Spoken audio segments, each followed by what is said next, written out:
Bueno, bienvenidos. Mi nombre es Renzo Bermúdez Echavarría y hoy les voy a presentar lo que sería mi segundo proyecto del curso de dinámica del Instituto Tecnológico de Costa Rica. Entonces vamos a empezar por describir el problema que se planteó. Dice así, una carreta de 30 kilogramos de masa transporta una viga uniforme CB de 15 kilogramos de masa, como lo vemos en la figura. Em, la fuerza aplicada sobre la carreta es P igual a 90 newtons, que sería esta fuerza horizontal. Entonces nos pide determinar la tensión existe en el cable AB, y como las reacciones en la articulación C. Aparte de esto, como un segundo apartado, se nos solicita también calcular lo que sería la aceleración del punto G, que sería un punto que está a la mitad de la viga. La carreta lleva una aceleración de 1 metro por segundo y la viga tiene una velocidad angular, perdón, de 0,5 radianes por segundo en sentido antihorario. Entonces lo que tenemos es, bueno, unas cuantas suposiciones. Para la primera parte, determinar las fuerzas. Las suposiciones que se hacen es que no hay fricción. Aquí un poco también es que el cable está completamente tensado. ¿Qué nos quiere decir esto? Básicamente que la viga no tiene rotación con respecto a la carreta y por tanto la viga se encuentra en traslación pura junto con el sistema completo. Digamos la sumatoria de fuerzas en X porque esta nos va a dar la aceleración horizontal. En este caso vemos que solo tenemos una fuerza horizontal que sería la fuerza P y entonces obtenemos una expresión para la aceleración horizontal que sería esta de acá. Luego continuamos para seguir con la solución. Lo que hacemos es ahora hacer un diagrama de cuerpo libre pero solo de la viga.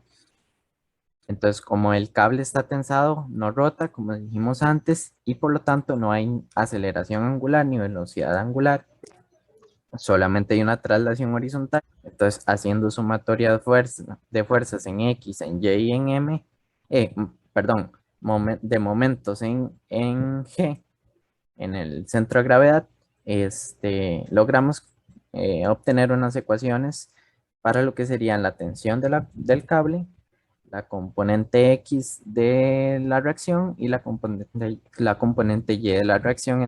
Entonces los resultados que nos tira son estos. La tensión es de 112 newtons, la componente X de C es de 26 newtons aproximadamente y la componente Y 49,7 newtons. Para lo que sería la segunda parte, aquí tenemos pues otro planteamiento.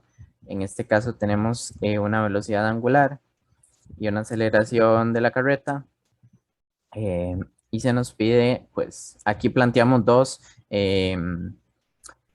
dos cosas a calcular, que sería la aceleración del punto G con respecto a C y la aceleración del punto G como tal. Aquí la suposición que se debe hacer es que el cable no aporta ningún tipo de fuerza ni tensión, puesto que está rotando en el sentido antihorario. Entonces aquí nuevamente hacemos un diagrama de cuerpo libre de la viga y vemos que tenemos lo que serían las componentes en C y tenemos lo que sería el peso de la viga. Y por otro lado tenemos también el diagrama cinético, que en este caso vamos a tener pues lo que sería el momento de inercia por la aceleración angular y el vector de la masa por la aceleración del centro de masa. Este, entonces aquí lo que se procede es pues a plantear la sumatoria de fuerzas de momentos, perdón, con respecto al punto C, que sería este de acá.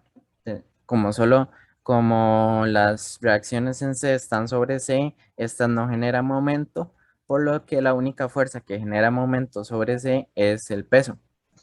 Y entonces esto planteamos nuevamente aquí la sumatoria de momentos y pues ya con eso haciendo los debidos despejes y cancelaciones, llegamos al resultado de que la aceleración angular es igual a 3 medios de la gravedad por el seno de 60 grados. Eh, Luego entonces ya como tal para calcular lo que sería la aceleración del punto G con respecto a C, entonces planteamos que esto va a ser igual a la suma de la aceleración tangencial más la aceleración normal. Esto porque la viga está en rotación pura respecto a la carreta. Eh, luego, entonces, simplemente desarrollamos la expresión. La aceleración tangencial sabemos que es equivalente al producto de la aceleración angular por el radio.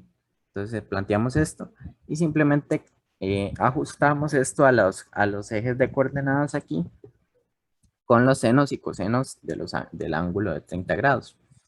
Luego, para lo que sería la aceleración normal, en este caso necesitamos saber la velocidad angular y pues ahí lo planteamos. Entonces llegamos al resultado de que la aceleración de g con respecto a c es de 3.071, perdón, en i, la componente en el eje x, menos 5.569 la componente y.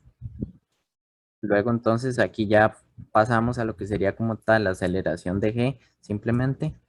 En este caso ya tomamos en consideración la aceleración de la carreta que nos decía antes que era de 1 metro por segundo y simplemente entonces de la definición del movimiento plano general sabemos que la aceleración de g va a ser igual a la aceleración de c más la aceleración de g con respecto a c.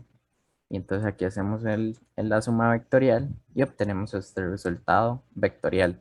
Luego para sacar lo que sería ya una magnitud, entonces aplicamos simplemente la fórmula de la magnitud y pues nos da un resultado y esta sería la expresión tomando como variable de entrada la velocidad angular y el resultado de la magnitud de la aceleración de g sería de 6.866 metros sobre segundo al cuadrado.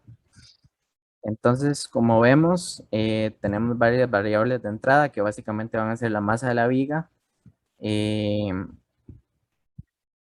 la fuerza P y la velocidad angular. Em, y las variables a validar serán las fuerzas que se plantearon en la primera parte y la aceleración, o bueno, más bien la magnitud de la aceleración del punto G. Para validar estas variables, entonces lo que se escogió fue la programación mediante el lenguaje de programación Python. Python porque es súper versátil, fácil de utilizar y es un programa bastante liviano. Entonces vamos a mostrar un poco lo que sería más acá el código. Aquí entonces simplemente lo que declaramos es toda esta parte de acá donde dice código de interfaz de entrada de datos. Es utilizando la librería tkinter donde planteamos ya lo que es como tal la interfaz de entrada de datos del usuario. Básicamente, cómo le vamos a pedir los datos al usuario. Y aquí esta función de cálculo es la que nos va a realizar todo el cálculo de las variables que queramos validar, dependiendo de lo que el usuario digite. Digamos que entonces nos tira este cuadro de interfaz de datos. Aquí simplemente pues le colocamos los datos que queramos. En nuestro caso era la masa de la viga que era de 15 kilogramos, la fuerza horizontal que era de 90 newtons y la velocidad angular que era de 0.5 radianes. Entonces calculamos y vemos que nos tira el resultado de 112.17 newtons, 26.085 newtons de la componente horizontal y la componente vertical de 49 newtons. Luego para la parte B, entonces la aceleración del punto G es de 6.8978 metros sobre segundo al cuadrado. Ok. Ahora entonces vamos a pasar ya como tal a la tabla compartida de resultados, que en esta vamos a ver entonces que estos son los cálculos que obtuvimos manualmente de la memoria de cálculo y estos son los cálculos que validamos con el programa. En este caso, justamente porque en el programa se utilizan las ecuaciones que se obtienen a partir del desarrollo teórico, la diferencia no va a existir y si la existe, que es como el caso de la aceleración, vemos aquí que se da una pequeña diferencia, es simplemente porque a la hora de hacer el cálculo manual se hacen redondeos y estos redondeos conllevan a menos precisión, mientras que el programa en realidad utiliza casi toda la expresión para hacer el cálculo final. Y ya a manera de conclusión, podemos decir que entonces este método de validación escogido realmente no es práctico si lo que se busca es comprobar que la solución planteada teóricamente sea correcta. Más bien será práctico si lo que queremos es implementar una calculadora que nos facilite todos esos cálculos numéricos manuales que pueden llegar a ser engorrosos. Em, y así obtener pues datos más correctos numéricamente hablando. Eso sería todo. Muchas gracias.